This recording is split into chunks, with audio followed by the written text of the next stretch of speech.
Welcome to my home. The company sent me this ivy garland to put up and display in my home, and I'm excited to show it to you.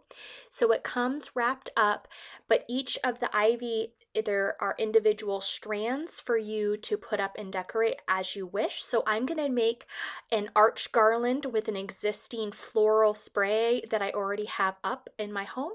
And then I'm going to put these on my curtains as well. So the first thing I'm going to do is make an arch around this white rose garland I have to give it that enchanted forest look. So this is the first one I set up, and then I am going to add several more near the light components, but here's the second piece of the garland that I put.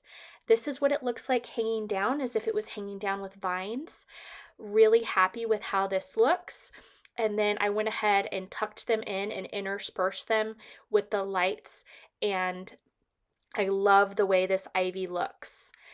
Love it, love it. So my next step is to hang them up on back on the curtains, and all I had to do was attach them right over the curtain rod, and then I wrapped one of the leaves around the branch style and to secure it. So there is no additional hardware needed to just attach it right up there on the curtains. My curtains are up at 84 inches in height, and this is how they come down.